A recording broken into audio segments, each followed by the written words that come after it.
Glória a Deus. Trouxe sua Bíblia? Vocês estão desanimados, gente? O que foi? Tá com sua Bíblia aí? É a chuva, né? Que deixa a gente meio lento. Abra aí Esdras, capítulo de número 8. Vamos dar continuidade aí.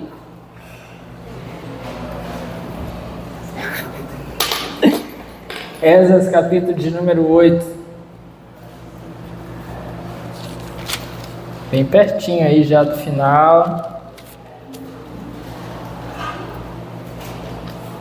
Esdras, capítulo de número 8. Tem alguém que já veio todos os cultos de quarta até agora? De Esdras? Alguém? Cauã? Só Cauã. Cíntia também? Também, Cíntia? Cauã e Cíntia. Mais alguém? Ninguém mais? Vamos puxar aí. Eu vou puxar nas câmeras da igreja para saber se vocês vieram. Cauã e Cíntia até agora, imbatíveis aí. Vou pensar se vou dar um prêmio no final para quem vier todos. Esdras, capítulo de número 8. Todos acharam? Vamos ver. O texto diz assim: estes são os chefes das famílias e dos que com eles foram registrados, os quais saíram comigo da Babilônia durante o reinado do rei Artaxerxes. Dos descendentes de Finéias, Gerson. Dos descendentes de Itamar, Daniel. Dos descendentes de Davi, Atos. Dos descendentes de Secanias. Dos descendentes de Paróis, Zacarias, sendo registrados com ele 150 homens. Dos descendentes de Paamate Moabe, Elioenai, filho de Zeraías, e com ele 200 homens. Dos descendentes de Zatu, Secanias, filho de Jaaziel, e com ele 300 homens.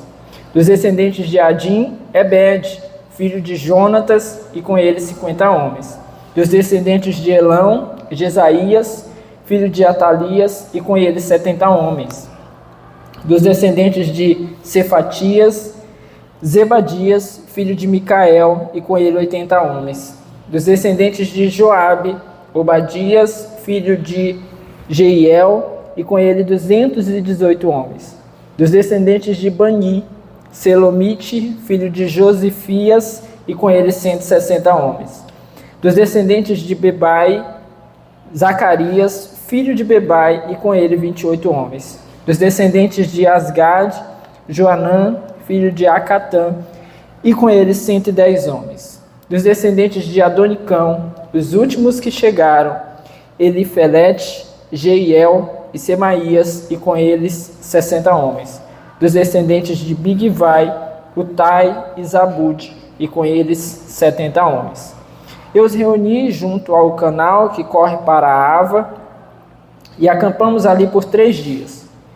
Quando passei em revista o povo e os sacerdotes, não encontrei nenhum levita. Por isso convoquei Eliezer, Ariel, Semaías, Eunatã, Jaribe, Eunatã, Natã, Zacarias e Mesulão, que eram líderes, e Joiaribe e Natã, que eram homens sábios, e os enviei a Ido, o líder de Casifia. Eu lhes falei o que deveriam dizer a Ido e a seus parentes, os sacerdotes do templo, em Casifia, para que nos trouxessem servidores para o templo de nosso Deus.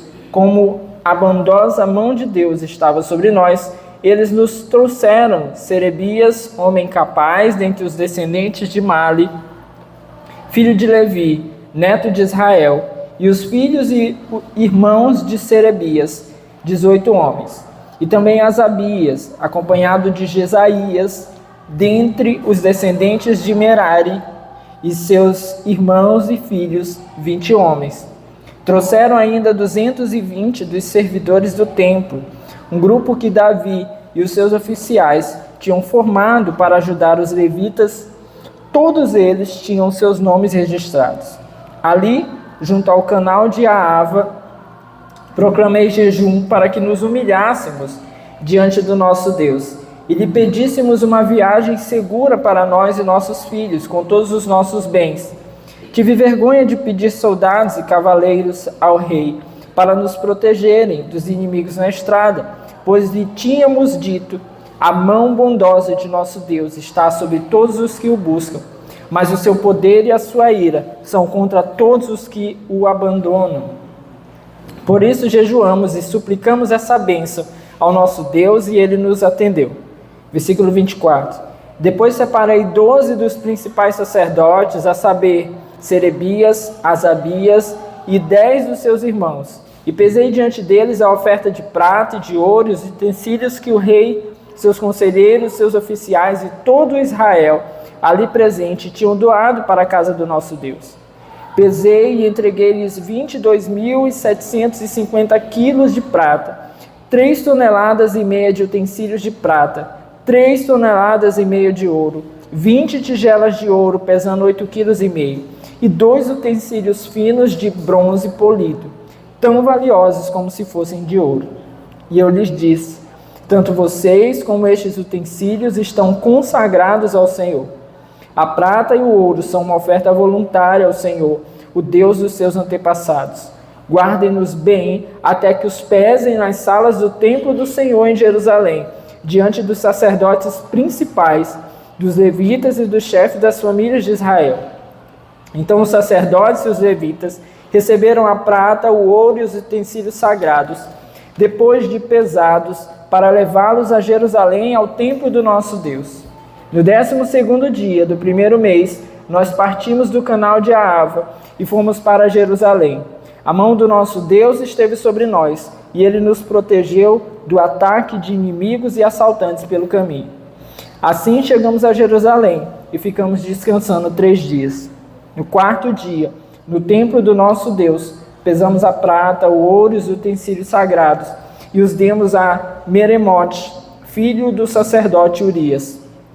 Estavam com ele Eleazar, filho de Finés, e os levitas Josabade, filho de Jesua, e Noadias, filho de Binui. Tudo foi contado e pesado, e o peso total foi registrado naquela mesma hora. Então os exilados que tinham voltado do cativeiro sacrificaram holocaustos ao Deus de Israel. 12 touros em favor de todo Israel, 96 carneiros, 77 cordeiros, e como oferta pelo pecado 12 bodes. Tudo oferecido como holocausto ao Senhor.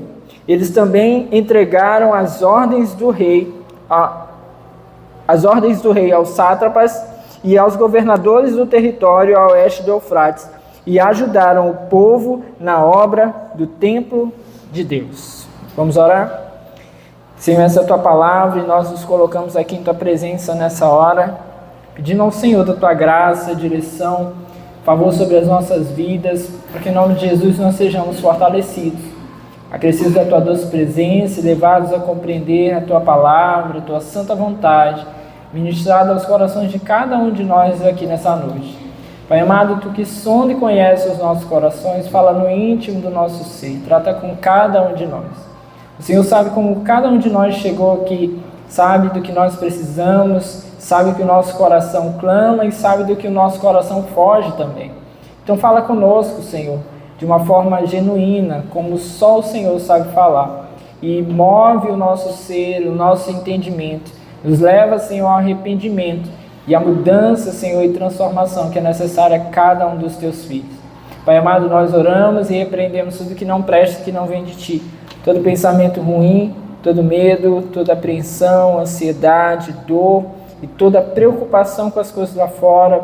Pai amado, nós oramos e repreendemos esse lugar das nossas vidas e das nossas mentes nessa hora, e pedimos ao Senhor que nessa noite, mais uma vez, apenas a tua palavra e o teu Santo Espírito tenham lugar para agir e reinar sobre nós. Amém e amém. Bom, meus irmãos, se você tem acompanhado, essa série, ou pelo menos boa parte dela, no capítulo passado, capítulo 7, quarta-feira passada, nós iniciamos aí o que chamaríamos de segunda parte desse livro de Esdras, onde inicia aqui o relato da segunda leva de pessoas que retornaram da Babilônia para Jerusalém. Essa segunda leva de pessoas que estão retornando agora, segundo o relato de Esdras, agora são conduzidas pelo próprio Esdras. O que nós vimos até o capítulo 7 foi um relato de Esdras acerca do retorno da primeira leva, daqueles que foram conduzidos por Zorobabel.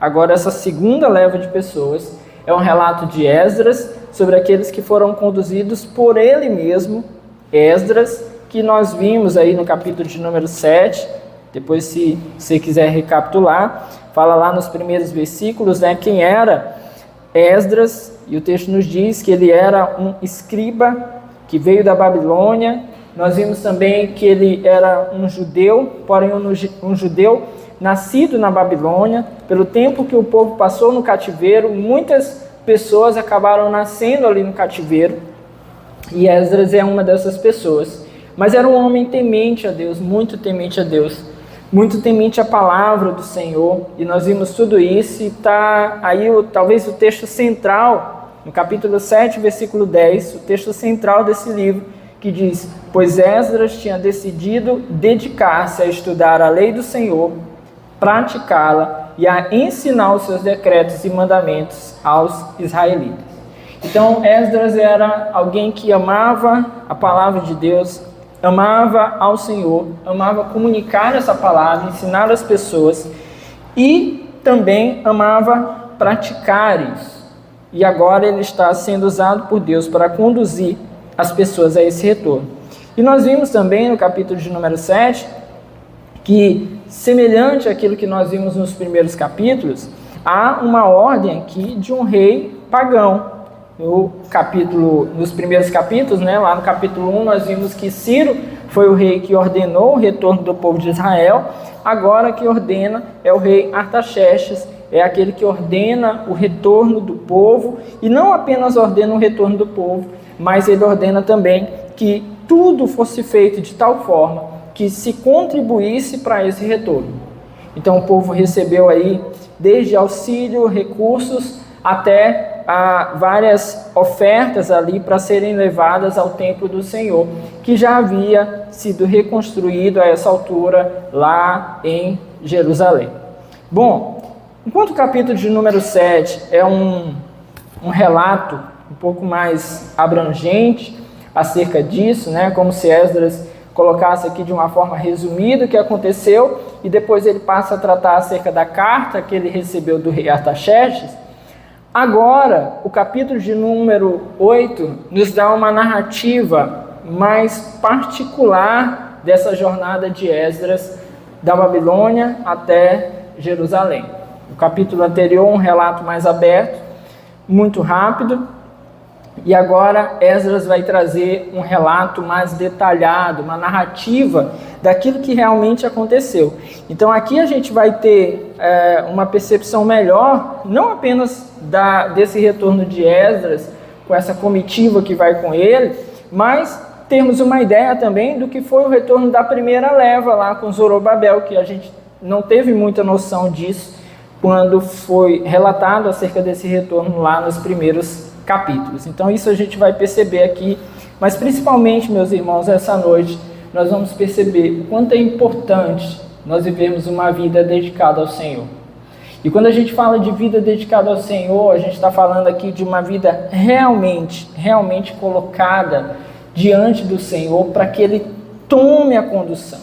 Esdras dá aula para a gente aqui do que é colocar uma vida diante de Deus e deixar que Ele conduza, que Ele realmente coloque a mão, como Ele coloca aqui várias vezes aqui no seu relato, que Deus coloque a mão e que Deus possa conduzir, que nós não façamos nada sem a orientação de Deus e nada sem a intenção de glorificar a Deus.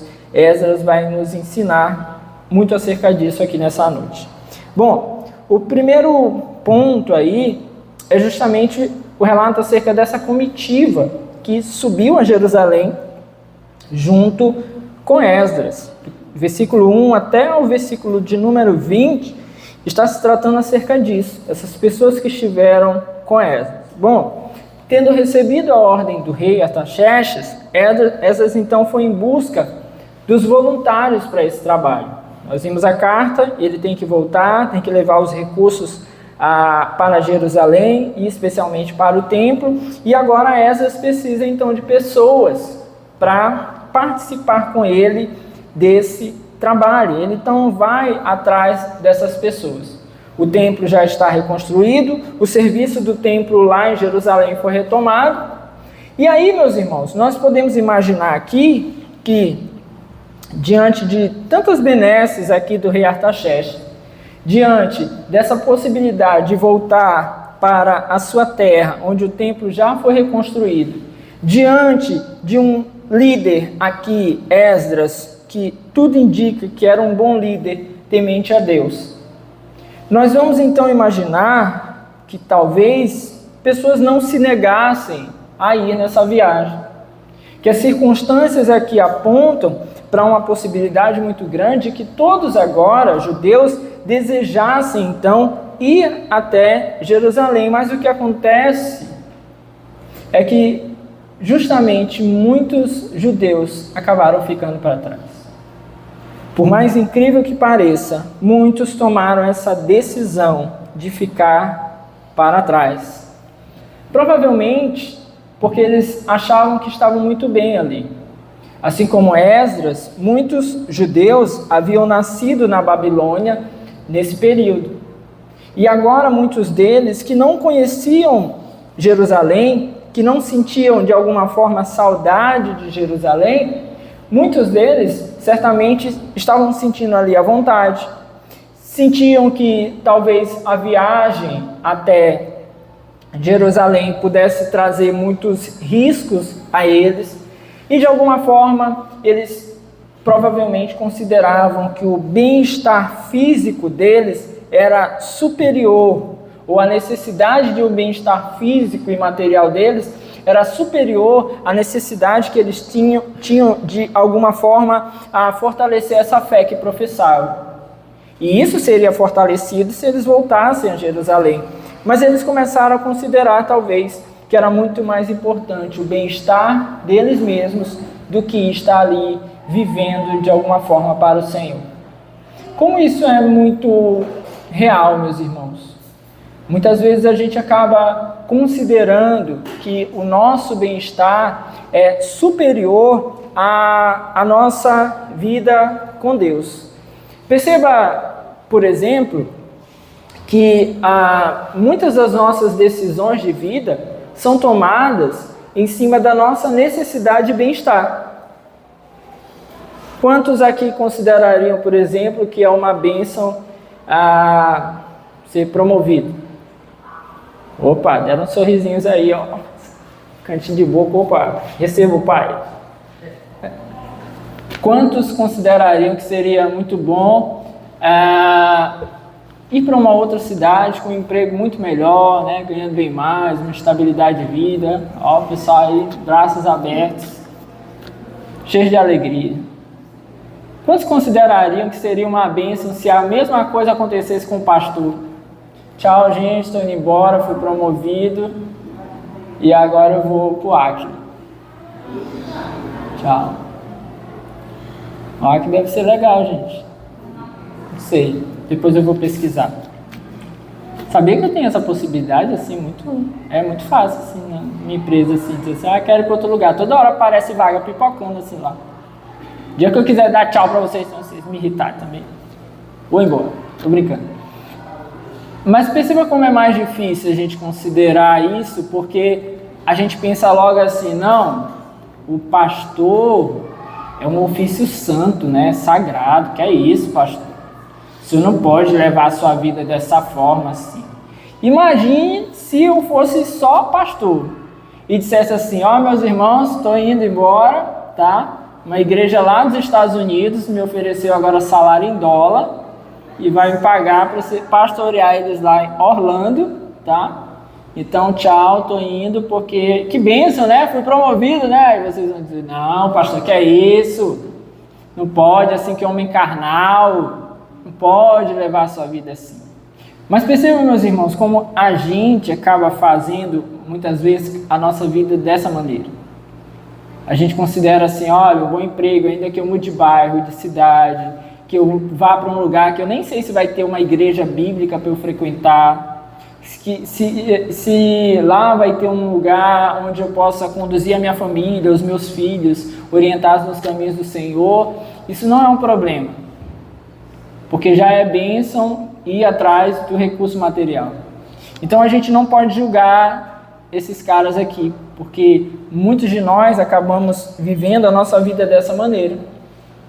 Não pensamos nisso, não consideramos que, antes de tudo, podemos considerar a nossa vida religiosa como algo que vai conduzir as nossas outras ações, as nossas outras decisões. Então foi por isso que esses homens provavelmente ficaram aqui. Mas houve aqueles que foram com Esdras. Muitos se ofereceram, voluntários, toparam voluntariamente voltar. Versículo 1 diz que esses são os chefes das famílias e dos que com eles foram registrados, os quais saíram comigo da Babilônia durante o reinado do rei Artaxerxes. Perceba que o relato de Esdras aqui já é um relato pessoal, Eles foram comigo, saíram comigo da Babilônia. Então, diversos chefes de família toparam. E aqui, hoje a gente não vai entrar, se acham que a gente fosse entrar aqui hoje nome por nome, hoje não vamos entrar, tá? Que triste. Tá bom, hoje a gente vai passar aqui. Mas é porque aqui tem algumas informações que são mais importantes. Primeiro, aqui totaliza 1.496 homens. Destaque-se aqui 2 sacerdotes, que havia aqui no texto, e um dos filhos de Davi. São esses primeiros aqui, Dos descendentes de Finéias, Gerson, sozinho. Dos descendentes de Itamar, Daniel. Dos descendentes de Davi, Atos. Então, esses aqui, eles estão sozinhos. Interessante isso, eles não estão com as suas famílias, porque nós não sabemos. Talvez considerassem ir primeiro verificar como Jerusalém estava, para depois voltar e pegar suas famílias. Ou talvez considerassem realmente o temor de perder as suas famílias na viagem. O texto não é claro para a gente, então tudo aqui é hipótese, Mas é interessante que tanto os sacerdotes quanto Atos, que é da linhagem de Davi, descendente de Davi, eles foram sem as suas famílias. Mas tem diversas famílias aqui mencionadas, Então o texto, basicamente, ele traz uma estrutura assim, dos descendentes de Secanias. Então eles pegam o nome mais antigo ali, conhecido daquela família. Aí dos descendentes de Secanias, descendentes de Parós, Zacarias. Aí então quem é o líder aqui da família é Zacarias. Sendo registrado com ele 150 homens. Então são 150 pessoas da família de Zacarias. Aí o próximo aí, dos descendentes de Paate Moabe, ou seja, vem da linhagem de Paate Moabe, Elioenais. Então esse aqui é o pai da família. Filho de Zeraías, aí falou o nome do pai dele, e com ele 200 homens. Então 200 pessoas da família de Elioenai. Então só para você se situar, porque realmente quando a gente está lendo aqui fica bem confuso, mas está muito claro aqui a estrutura quando a gente para prestar atenção. O próximo aí, versículo 5, dos descendentes de Zatu, então Zatu é o mais antigo, Secanias, filho de Jaaziel, e com ele 300 homens. Então, Secanias e mais 300 homens aí da sua família. Outra coisa interessante aí é que se conta só os homens.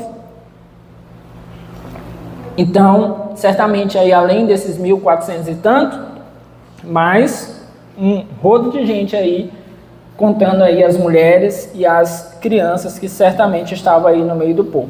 Então esses se ofereceram de forma voluntária, ou aceitaram ali prontamente voltar com Esdras, ou ir com Esdras para Jerusalém. Agora, veja que interessante, versículo 15. Eu os reuni junto ao canal que corre para a Ava, e acampamos ali por 3 dias. Quando passei em revista o povo e os sacerdotes, não encontrei nenhum levita.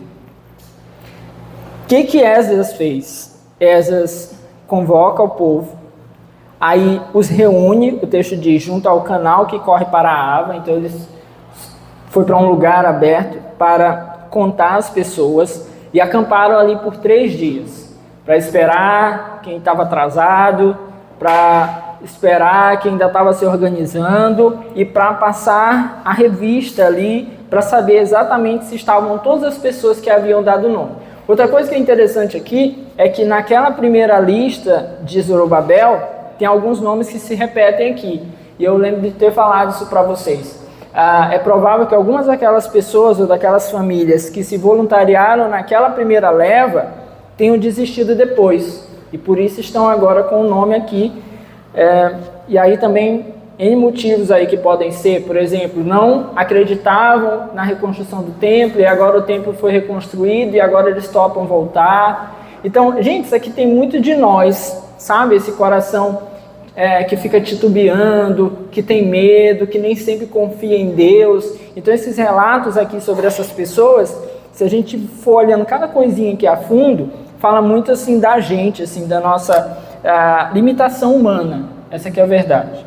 Bom, mas atente aqui em especial. Quando eles passaram a revista no povo e também aos sacerdotes, o texto fala, não encontrei nenhum levita. Olha os levitas aí dando trabalho de novo. Não é os músicos, gente, é só os levitas mesmo. O que acontece aqui e por que isso é tão sério? Gente, a grande questão de Jerusalém e do retorno é justamente o templo. E quem são as pessoas que deveriam servir no templo, segundo todo o contexto do Antigo Testamento? São os descendentes de Levi, os levitas. E olha que estranho que agora que o templo está reconstruído, que o serviço do templo foi retomado, justamente os levitas não querem ir para lá, ou não se manifestaram para ir para lá. Veja que interessante que aqueles que foram ordenados por Deus para esse trabalho não querem se dispor a esse trabalho. E é provável que isso tenha sido relatado por Esdras, até com uma forma de expor eles à vergonha desse momento. É vergonhoso isso aqui. É vergonhoso que Deus os tenha separado uma tribo para esse trabalho e agora, quando se precisa deles, eles fogem, eles não se dispõem, eles não se colocam ali para esse trabalho.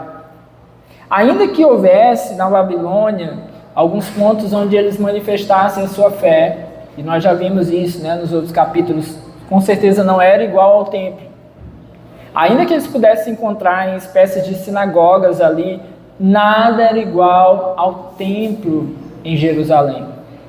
Porque eles foram designados para servir no templo. Eles foram ordenados para esse trabalho e eles estão se negando a esse trabalho. O que Esdras fez então?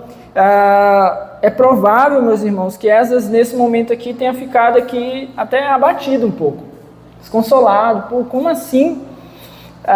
Se nós vamos voltar para lá, se o rei Artaxerxes nos deu tantas coisas, se a gente tem tanta oportunidade agora de fazer um trabalho muito bem feito ao Senhor no templo, que o Senhor nos permitiu reconstruir, agora justamente os homens designados para esse trabalho não vão. Imagine o líder como fica nessa hora. O líder desse retorno como fica nessa hora. Ele certamente ficou muito preocupado. Mas ele não se deixou abater por completo. Ele tentou aqui uma solução. E qual é essa solução? Versículo 16. Por isso, convoquei. Aí ele vai chamar aí alguns nomes. Dá 11 nomes aqui. Eliezer, Ariel, Semaías, Eunatã, Jaribe, Eunatã de novo, outro Eunatã, né? Aí Natã, Zacarias, Mesulão, que eram líderes. Então, há 9 líderes do povo e 2, Natã, Joiaribe e Natã, outro Natã, que eram homens sábios. O que Esdras faz? Ele levanta 11 homens, entre líderes e homens sábios do povo, para tentar resolver essa questão. Esdras não sai dizendo assim, não, vamos embora então, deixa eles para aí, chega lá, a gente se vira no templo. Não. Olha como é deixar a vida ser guiada por Deus. Esdras pode dizer assim, olha, o Senhor me designou para esse trabalho de conduzir o povo para voltar. O Senhor colocou nas nossas mãos tesouros para nós levarmos para lá. Mas não fui eu que o Senhor colocou para trabalhar no templo.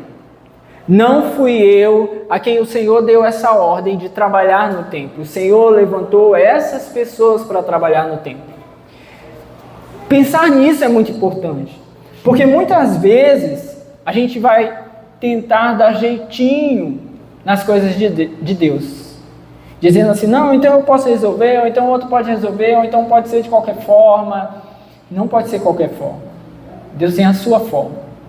E se nesse tempo a forma é os sacerdotes, os levitas servem no templo, são esses que precisam servir. Então o que Esdras faz? Ele tenta encontrar uma solução para que esses levitas possam servir no templo. Ainda que eles tenham se mostrado relutantes, ainda que eles tenham se mostrado aqui com um coração duro, talvez preguiçosos, Esdras quer encontrar uma solução. Então ele levanta esses homens para que, o texto nos diz, e os enviei a Ido, o líder de Casifia. Gente, aqui a ideia Casifia é como se fosse talvez uma praça, onde os sacerdotes se reuniam na Babilônia. E esse Ido aqui, talvez um homem mais velho, os comentaristas apontam que talvez ele fosse já bem idoso. Tanto é que Esdras sequer menciona a possibilidade dele ir junto na viagem. Então ele era um líder entre os sacerdotes, só que provavelmente um homem bem idoso. O que Esdras faz? Levanta homens líderes no meio do povo e sábios para irem falar com Ido, lá naquele lugar chamado Casifia.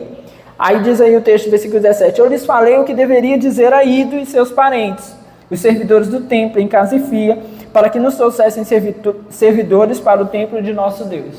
Então ele instruiu esses homens, como quem diz assim, olha, vocês vão lá, vocês vão falar com Ido, nós vamos precisar resolver isso, porque estamos voltando para Jerusalém e nós precisamos de levitas, porque assim o Senhor ordenou.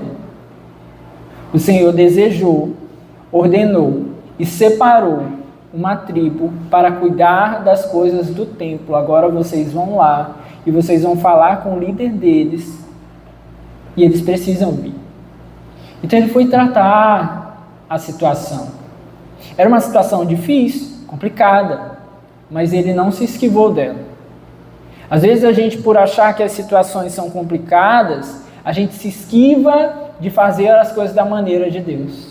Está lá, dizendo na palavra como deve ser feito. Mas a gente diz, não, isso aqui é complicado demais, então eu vou ficar dando o meu jeitinho. Não pode ser assim. Por mais difíceis que as coisas sejam, a melhor coisa sempre vai ser resolver à maneira de Deus. Da forma como Deus quer. Por quê? Porque quando nós buscamos resolver as coisas da maneira como Deus quer, nós teremos a certeza de que Ele está cuidando de tudo. Que a mão dele está sobre aquilo que se deseja resolver, porque nós estamos fazendo da maneira de Deus. É claro, meus irmãos, que é uma pena quando homens justos, bons, separados para Deus, se omitem de fazer a obra de Deus. É triste, é complicado. Se você sabe que o Senhor separou você, chamou você para cumprir uma obra no ministério, não se omita. Não fique fugindo, nem por capricho, nem por egoísmo, muito menos, mas não fique se omitindo. É triste, certamente é tão complicado quando alguém precisa estar sendo chamado, cutucado, para fazer aquilo que Deus já o chamou a fazer. Insistindo com a pessoa para viver aquilo que o Senhor antes já o chamou a fazer. É lamentável, meus irmãos, quando é preciso que isso aconteça. Não deveria ser assim. Mas, se chegar a esse ponto, que pelo menos assim se resolva. Pior é ficar eternamente fugindo do chamado de Deus. E o que acontece então, quando se busca fazer as coisas da maneira de Deus? Versículo 18: como a bondosa mão de Deus estava sobre nós, eles nos trouxeram Serebias, homem capaz, dentre os descendentes de Mali, filho de Levi, neto de Israel, e os filhos e irmãos de Serebias, 18 homens, e também Asabias, acompanhado de Jesaías, dentre os descendentes de Merari, e seus irmãos e filhos, 20 homens. Como Esdras diz, como a mão de Deus estava sobre nós, aquilo se resolveu. Quando a mão de Deus está sobre aquilo que nós estamos tratando de resolver, e nós, sabendo que a mão de Deus está sobre isso, buscamos fazer a maneira de Deus, as coisas se resolvem. Amém, meus irmãos? E nós temos que ter essa convicção. Se vamos fazer a maneira de Deus, do jeito que Deus ordenou, certamente as coisas irão se resolver. Então nós temos que ter essa confiança. E Esdras deixa muito claro, não é que se resolveu porque eu mandei. Não é que se resolveu porque eram esses homens que eu mandei lá. Não é que se resolveu porque Ido era o líder deles. Não, se resolveu porque a mão de Deus estava sobre nós. Então nós temos que ter essa confiança e fazer as coisas à maneira de Deus. Aqui, meus irmãos, um último detalhe também. Sempre que Deus suprir a falta de homens, de ministros designados para a sua obra, nós temos que dar a glória a Deus por isso. Temos que dar a glória a Deus. O que acontece é que, às vezes, Deus vai suprindo as necessidades na sua obra, levantando pessoas que às vezes nós não considerávamos que eram as mais indicadas, e em alguns momentos a gente foge de dar a glória a Deus. Não, mesmo quando as coisas precisam ser arranjadas de alguma maneira, a glória de Deus. A glória de Deus. Um exemplo para você que talvez seja algo que a gente já comentou aqui outras vezes. Nós entendemos aqui dentro da doutrina, do entendimento que nós temos da palavra de Deus, que o pastoreio das igrejas não deveria ser exercido por mulheres. Biblicamente a gente entende isso. Mas aí a gente vai dizer assim, pastor, mas em alguns lugares tem mulheres que pastoreiam, que conduzem a igreja. Certamente, porque homens que deveriam fazer isso se omitiram.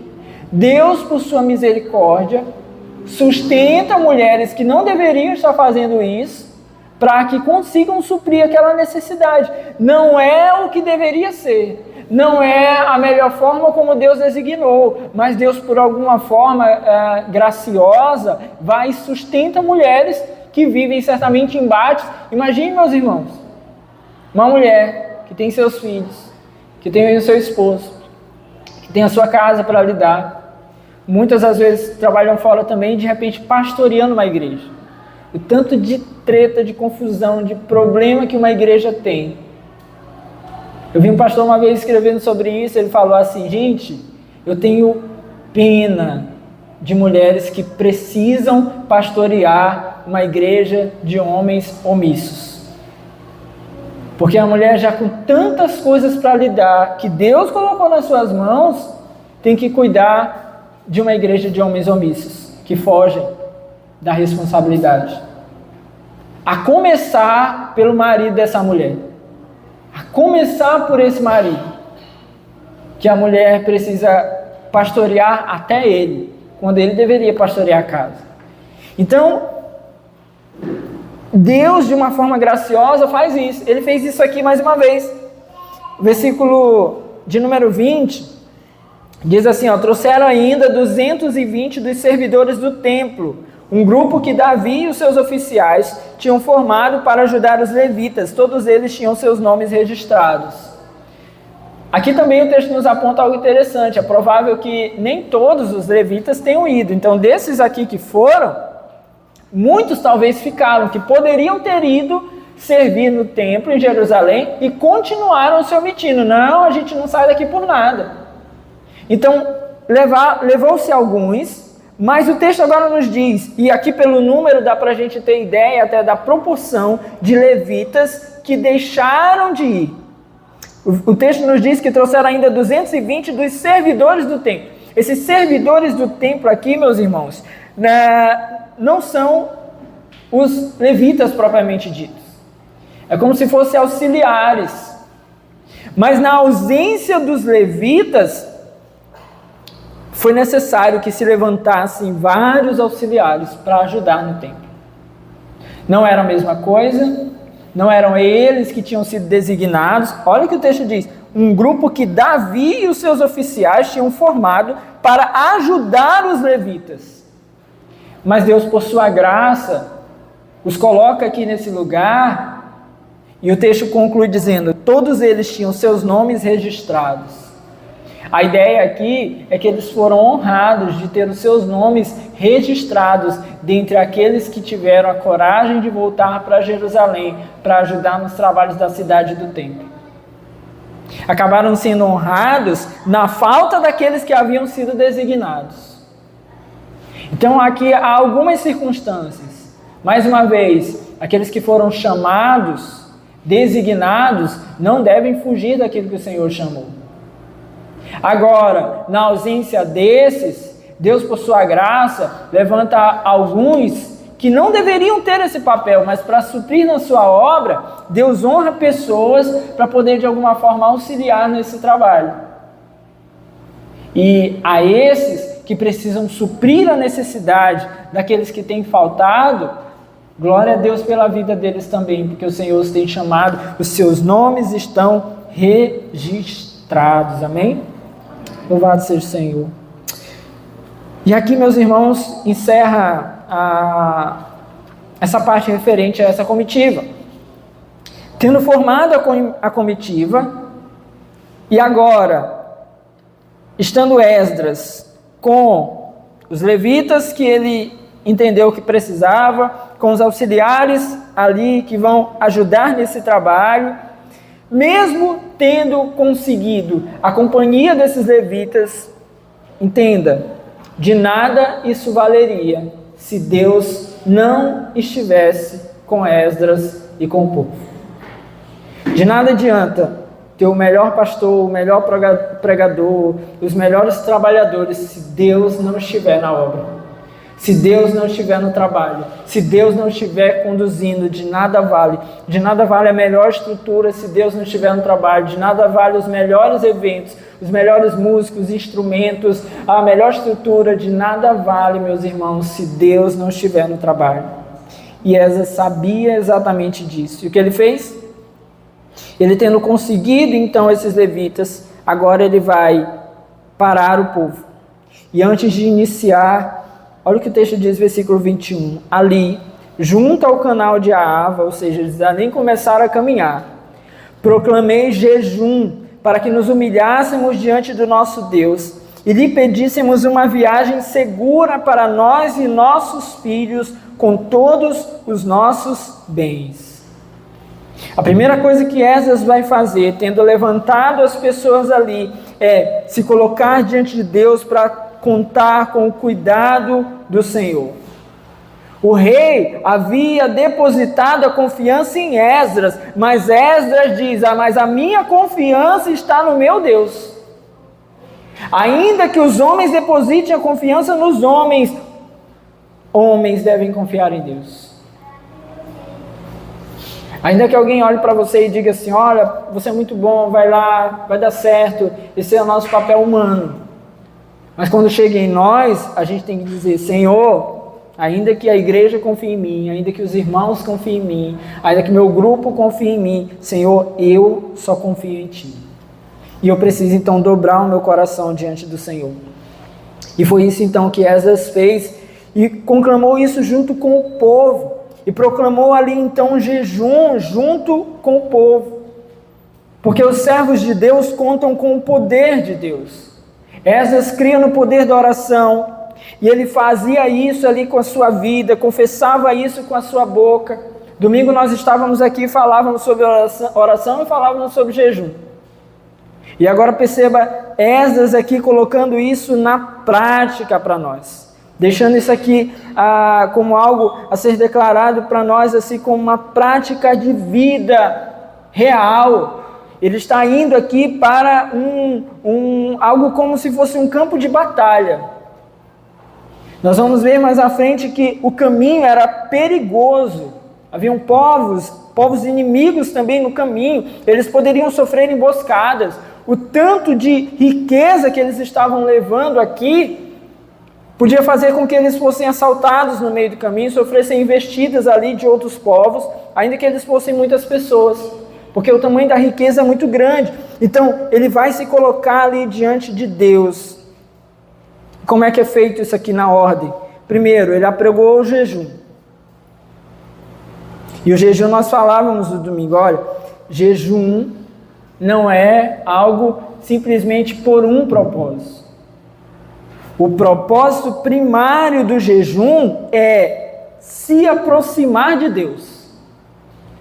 Depois, durante o jejum, nós podemos orar, e aí nas nossas orações, nós vamos então falar sobre outras coisas, mas o propósito primário do jejum é se aproximar de Deus. Perceba isso aqui na prática.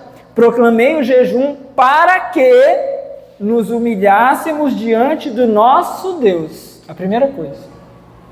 Por que eles precisavam se humilhar diante de Deus? Pelos seus pecados, por aquilo que eles haviam cometido. Eles estão indo para uma nova etapa, uma nova jornada, é um novo tempo.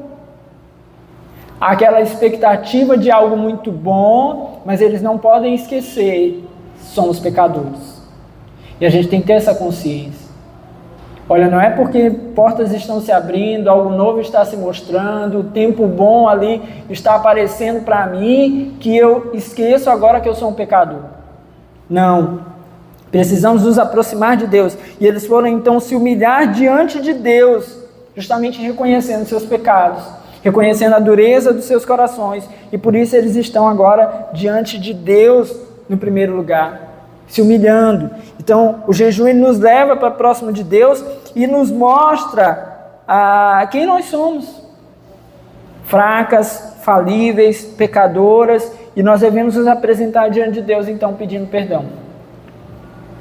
De alguma forma também, pedir perdão pelos pecados, meus irmãos, ele pode ser percebido de uma outra maneira, como eu não posso deixar que os meus pecados do passado me atrapalhem em relação ao futuro que o Senhor tem aberto para mim.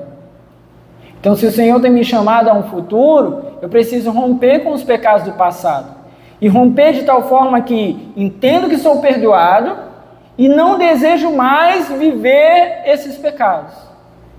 Há muitas pessoas aqui o Senhor chama para viver uma nova etapa, viver algo novo com Ele, mas ficam ali sendo atormentadas pelos seus pecados.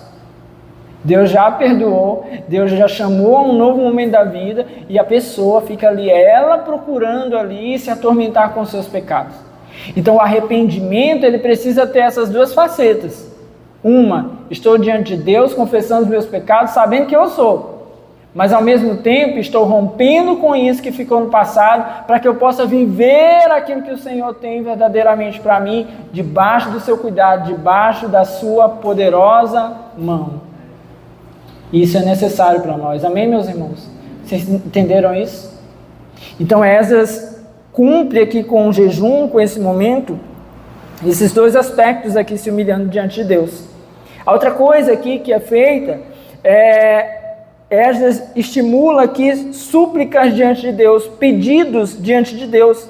Então o texto diz, e lhe pedíssemos uma viagem segura para nós e nossos filhos, com todos os nossos bens. E aí nunca é errado, meus irmãos, chegar diante de Deus e pedir, Senhor, nos auxilia, nos ajuda, nos fortalece, faz com que cresçamos diante de Ti, que o Senhor possa nos guardar, nos livrar do mal. Nunca é demais. Nunca é um problema isso, desde que possamos fazer isso com um coração reverente. Então, ele sabe que foi chamado por Deus, ele sabe que é um cumprimento de um propósito para o Senhor, mas ainda assim, a oração aqui cabe. A oração, ela cabe, meus irmãos, em todos os momentos da nossa vida. E colocar diante de Deus, entregar ao Senhor os momentos, é muito importante, é fundamental. E é isso que Esdras está fazendo aqui. Versículo 22 diz... Outra coisa importante, Tive vergonha de pedir soldados e cavaleiros ao rei, para nos protegerem dos inimigos na estrada, pois lhe tínhamos dito, a mão bondosa de nosso Deus está sobre todos os que o buscam, mas o seu poder e a sua ira são contra todos os que o abandonam. Olha aqui, se lembra da carta no capítulo passado, quando o rei disse assim, olha, e tudo mais que vocês pedirem, nós temos que dar a vocês. Os líderes daqui do lado do Eufrates, do oeste do Eufrates, têm que dar a vocês. Tudo mais que vocês precisarem. Quando Esdras reúne o povo ali, em Ahava, passa a vista em todo mundo, vê quem é que está lá com ele, e talvez tenha parado para refletir, tenha pensado assim, é muita riqueza que a gente está levando, são muitas famílias aqui, o perigo é muito grande na estrada. Mas na hora que ele lembrou disso, ele lembrou de outra coisa. Ele lembrou certamente que o rei havia dito, vocês podem pedir qualquer coisa. E aí talvez ele tenha pensado, talvez até pedir cavaleiros e soldados para nos escoltar. Mas aí ele lembrou de outra coisa que Esdras agora aqui revela. Que ele disse ao rei, assim, a mão bondosa de nosso Deus está sobre todos os que o buscam, mas o seu poder e a sua ira são contra todos os que o abandonam.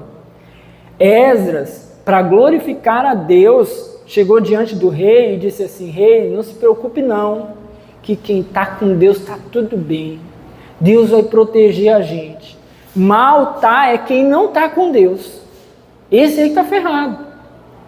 E foi isso que Esdras disse, segundo aqui o texto, para o rei. Mas agora que ele reúne o povo e diz assim, rapaz, mas o caminho é difícil, mas eu não posso voltar lá no rei. Eu não posso chegar no rei agora e, de alguma forma, envergonhar o meu Deus.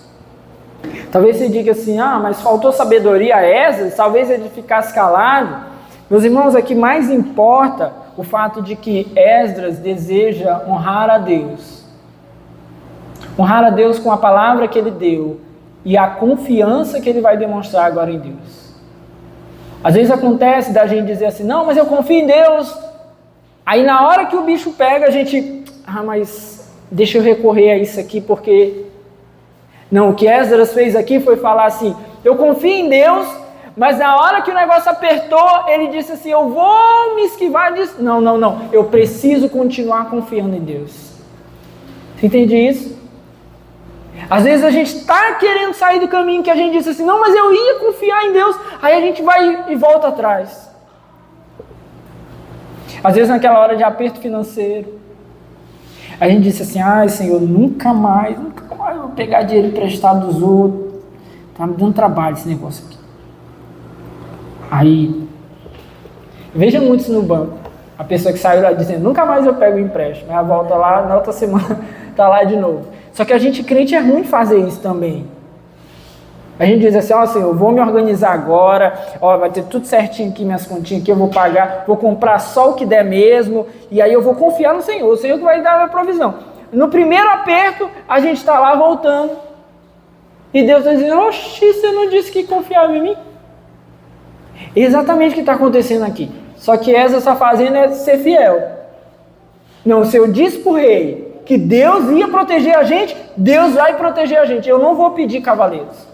Eu não vou pedir soldados, eu não vou pedir ajuda, eu não vou voltar atrás, eu não vou para outro caminho, porque se nós oramos, confiamos, estamos aqui fazendo a vontade de Deus, vamos confiar em Deus que Ele vai fazer, que Ele vai suprir, que Ele vai nos proteger. Amém, igreja? Amém. Certamente foi isso que veio no coração de Esdras. Então ele disse, nós não vamos pedir ajuda, porque a mão poderosa de Deus está sobre nós. A mão bondosa do nosso Deus nos cobre. Esdras, então, recuou com relação a isso e ficou com a fidelidade a Deus. No versículo 23 diz, por isso jejuamos e suplicamos essa bênção ao nosso Deus. E olha o finalzinho, e Ele nos atendeu.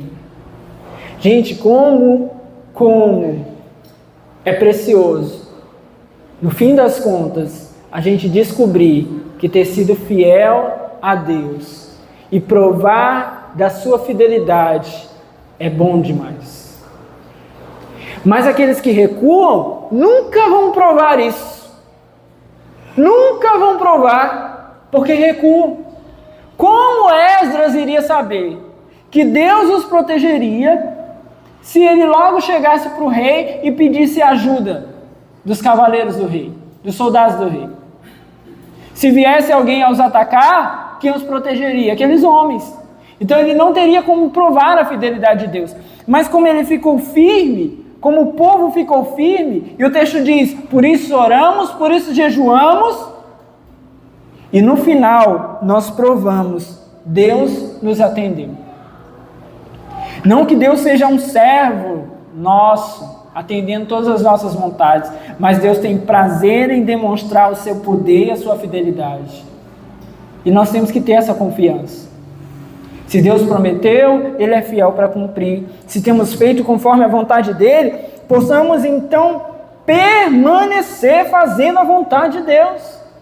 E no fim das contas, meus irmãos, certamente nós iremos provar dessa fidelidade do Senhor. Versículo 24. Esdras vai mostrar mais uma vez a fidelidade dele ao Senhor, agora com o zelo, com o cuidado que eles estavam tendo com os tesouros. Vocês viram no texto passado falando dos tesouros que foram levantados e tudo que eles iriam levar. Olha o que ele fez então, versículo 24. Depois separei 12 dos principais sacerdotes, a saber, Serebias, Asabias e 10 dos seus irmãos. E pesei diante deles a oferta de prata e de ouro e os seus utensílios que o rei, seus conselheiros, seus oficiais e todos de Israel ali presentes tinham doado para a casa do nosso Deus. Pesei, entreguei-lhes 22.000, aí ele vai começar a dizer a quantidade aí das riquezas. E 2 utensílios finos de bronze polido, tão valiosos como se fossem de ouro. E eu lhes disse, tanto vocês como esses utensílios estão consagrados ao Senhor. Presta atenção, quero resumir isso aqui para você. O que Esdras está fazendo aqui é algo muito precioso. Se é algo para Deus, faça com todo o zelo que as coisas de Deus merecem. Ele não disse assim, olha, peguei qualquer pessoa, peguei 12 dos principais, fui lá e contei tudo diante deles. Não vai ser levado de qualquer jeito, chegar lá não se sabe o que veio da Babilônia, não vai chegar lá e sem saber o que está acontecendo. Pesei tudo diante deles, conferi tudo, coloquei diante deles e disse, olha, aqui tão sagrado quanto essas coisas são, vocês são agora. Tão consagrado, tão separado para Deus quanto as coisas são, agora são vocês também. E isso era uma noção que todos nós que servimos a Deus deveríamos ter no fundo do nosso coração, presente em tudo aquilo que nós fazemos. Por isso não fazer as coisas para Deus de uma maneira relaxada, porque tão sagrado quanto são as coisas de Deus, devem ser sagrados aqueles que fazem as coisas para Deus. Devem estar com um coração separado, comprometido com as coisas de Deus, aqueles que estão fazendo com zelo, com amor, com dedicação, com preocupação. Olha, eles vão para uma viagem aqui de longos dias, carregando coisas caras, finas, sujeitos a todo tipo de investida de inimigos. Mas eles estão aqui se comprometendo, e Esdras está levando eles a esse compromisso de guardar com zelo as coisas que foram colocadas ali ao Senhor. Versículo 28 segue dizendo, a prata e o ouro são uma oferta voluntária ao Senhor, o Deus dos seus antepassados. E olha o que ele diz no 29, guardem-nos bem, até que os pesem nas salas do templo do Senhor em Jerusalém, diante dos sacerdotes principais, dos levitas e dos chefes das famílias de Israel. Ou seja, você não vai largar o trabalho pelo meio do caminho. Você vai cumprir até o final, amém? Nós não somos chamados a largar o trabalho de Deus no meio do caminho. Assim como o fiel é aquele que prometeu e ele vai cumprir, fiéis temos que ser nós que nos compromissamos com a obra dele e cumprir enquanto o Senhor nos permitir. Nós não sabemos o dia de amanhã, mas enquanto nos houver dias, que nós possamos nos dispor ao Senhor. Tem um vídeo do pastor Hernando Dias Lopes que roda na internet, num podcast, que ele fala assim, a respeito do ministério dele. É um cara que prega muitas igrejas, muito fiel à mensagem. Outro dia eu mandei para o Alexandre um postzinho da igreja lá que ele prega, a igreja presbiteriana em Pinheiros. Eu falei, senhor, esse cara aqui, olha aí, 4 cultos no dia de domingo, 3 ele prega. Eu saio um aqui acabado. 3 cultos no domingo, o cara prega os 3 cultos, sem contar o resto da semana que ele roda em outros lugares. E aí nesse podcast ele fala assim, olha, o que eu quero pro final da minha vida? Um carrinho para eu rodar aí de cidade em cidade, parando nos lugares, pregar o evangelho. Enquanto o Senhor me der vida, é isso que eu quero fazer. A gente não pode, meus irmãos, aquilo que o Senhor nos confiou, largar no meio do caminho. Pessoas têm largado o ministério no meio do caminho, procurando outras coisas, se dedicando a outras coisas, têm deixado aquilo que o Senhor tem confiado em suas mãos. Tem aqueles que se desviam, se afastam, que são o pior de todos os casos, mas talvez tão ruim quanto são aqueles que continuam indo à igreja, mas abandonam aquilo que um dia o Senhor os confiou. Deixam de lado os chamamentos de Deus, as promessas que Deus fez, incluíam que nosso coração estivesse ali se dedicando a fazer aquilo fielmente, enquanto nós tivéssemos fôlego. Então façamos. Esdras está conclamando esses homens a isso. Olha, façam tudo até chegar lá em Jerusalém, até entregar aos sacerdotes. Enquanto isso não acontecer, não parem. Continuem, permaneçam, sigam, façam a vontade do Senhor. Versículo 30 diz que então os sacerdotes e os levitas receberam a prata, o ouro e os utensílios sagrados, depois de pesados, para levá-los a Jerusalém, ao templo do Senhor. Aí sim, no 12º dia do 1º mês, nós partimos do canal de Ahava e fomos para Jerusalém. O que Esdras fez aí? Tanta coisa.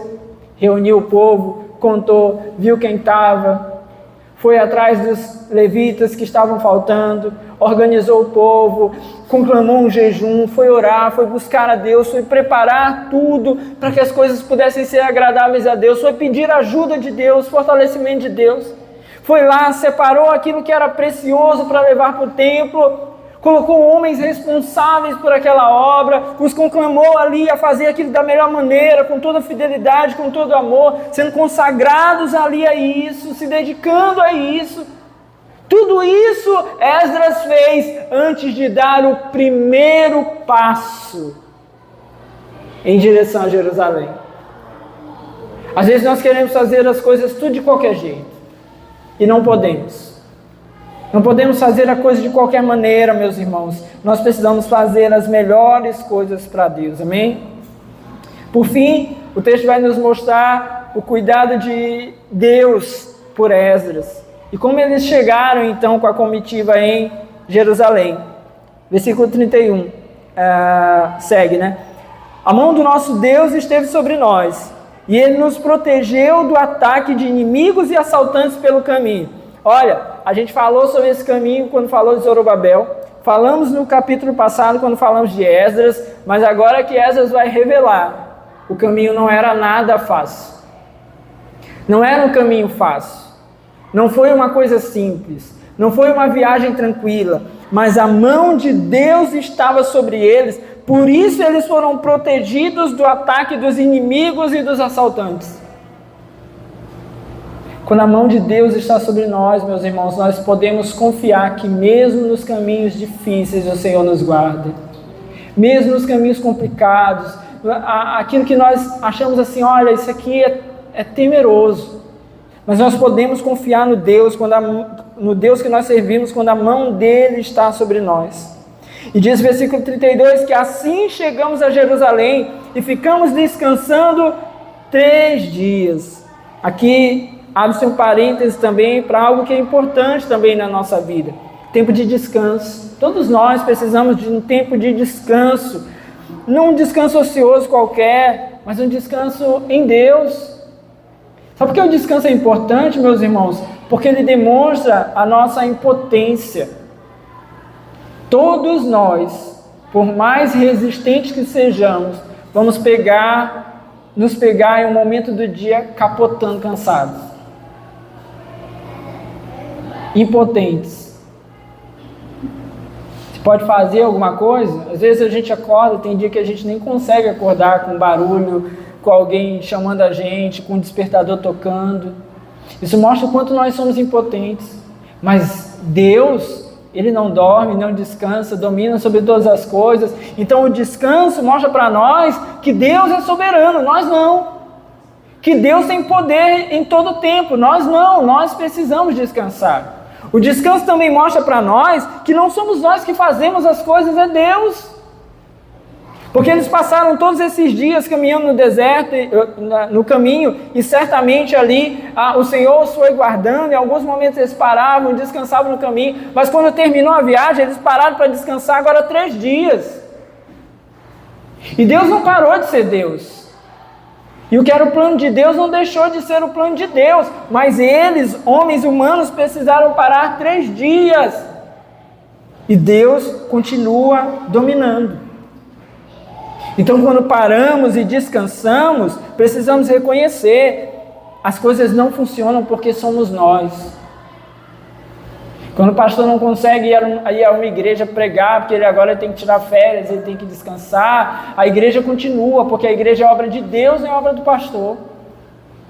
E assim, qualquer um de nós, em qualquer ministério, parar para saber que não depende de nós. Estava vendo um videozinho outro dia, de um cara que ele fala sobre ansiedade, muita coisa assim na internet.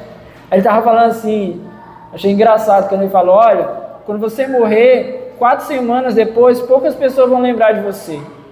3 gerações depois, ninguém vai lembrar o seu nome. Então isso é para a gente perceber que a gente é pouco importante, a gente se acha importante demais. Se eu faltar no trabalho, nada funciona. No primeiro dia. No segundo já tem alguém dando jeito. No terceiro o chefe já está dizendo, rapaz, até que ela não faz falta mesmo, ó. Até que ele dá para trocar, já está muito tempo aqui, o FGTS dele já está alto, né? Pensando bem aqui, dá para a gente...